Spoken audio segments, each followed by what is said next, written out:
This is one of 3 Lowrance fish finders that Hobie carries. This happens to be the X50DS, which is the black and white model. It's a dual beam fish finder. We're going to install it on this Hobie Outback. Right here I have a Hobie fish finder installation kit, a RAM fish finder mount, and the hardware needed to mount the fish finder to the RAM mount. Hobie also carries a color fish finder and a color and GPS combination fish finder. Here are the contents of the Hobie fish finder installation kit. I'm just going to lay them out on the kayak. Most importantly, it comes with instructions, so you can always follow those and make sure you do the job correctly. Here's the RAM fish finder mount, and all I'm going to do is remove the top plate and connect it to our screen on the fish finder. And what I also need is this little part on the fish finder, which simply you squeeze, and it pops right in there and locks into position. So now you can see that there's 3 holes right here, and there's a number of holes drilled onto this plate, and you simply line them up just like that and use the hardware provided to secure it.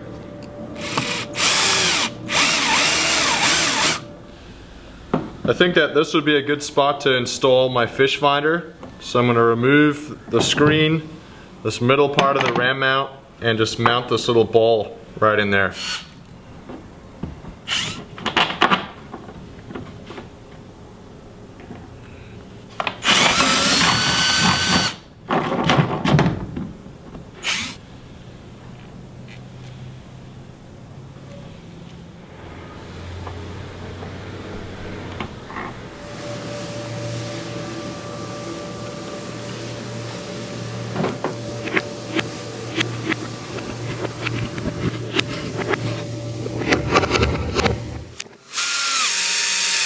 Here we have the transducer and power cable for the Lowrance fish finder, and also a little transducer pad.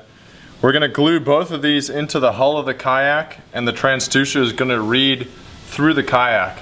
I'll show you how to do that in the next few steps. So after using an alcohol swab to clean out the area that I plan on gluing my transducer, which is right about in here, I'm going to glue that pad down.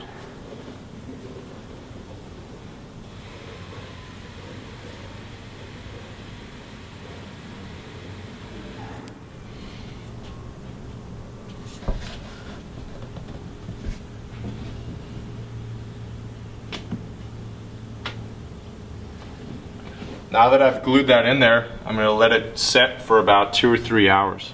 To prevent that foam block from moving around, you can either use some tape like duct tape to help hold it into position. As you can see, I've secured that little foam block from moving around with 2 pieces of duct tape. You can also just put a weight on the top of it just to prevent it from shifting around so that it remains straight. Next, I'm going to fill the inside of that foam block with about 1/4 to 1/2 inch of this goop. Goop in there.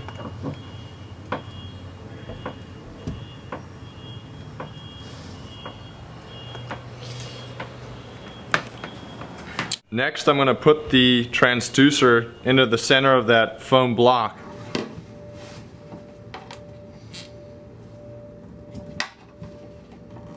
Once it's in there, I'll add another piece of duct tape over the top and let it sit for 24 hours. Now I'm going to drill a hole about 1 inch to 1.5 inches forward of this RAM mount with this 5/8 inch spade bit so that I can run the power cables to the screen.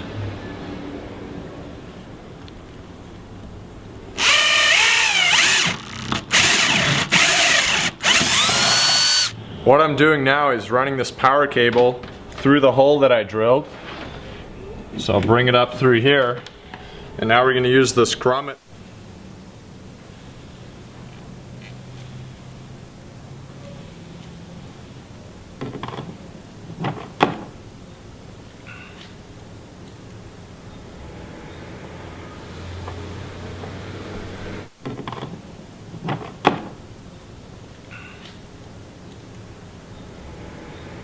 We'll now connect this battery harness cable using these little wire connectors. We're going to take the reds and keep them together.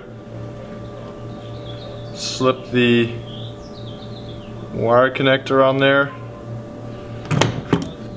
Take your pliers and squeeze it closed. And repeat the same thing with the black cables here.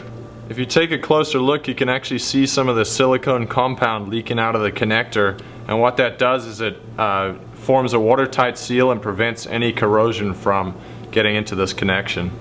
This little attachment just clips right on there, and we'll add the batteries next.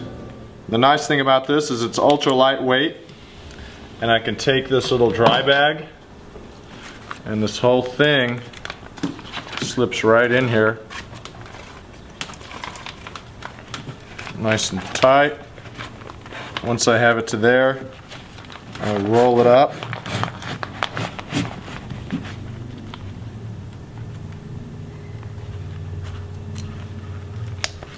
And now everything's sealed up inside this dry bag, and I should be able to power my fish finder on.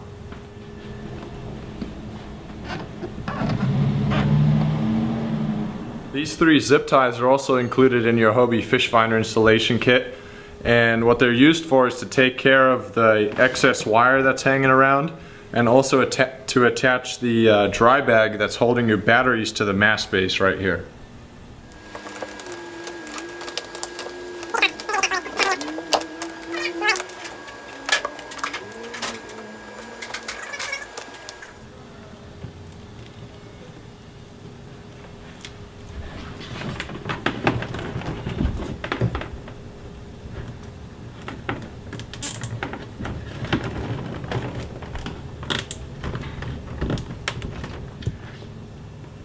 What I'm doing here is just making a small loop so that the clip right here on this bag can sit on there, kind of keeps your batteries up. The Lowrance fish finder also comes with this inline fuse attachment. Insert the fuse into the waterproof housing, close it up, and install it in the power line so that you do not void your warranty on your Lowrance fish finder. When you're done using your fish finder, pull the power cable out, put this protective cover on there, slide your cable down so that it's out of the way for transport.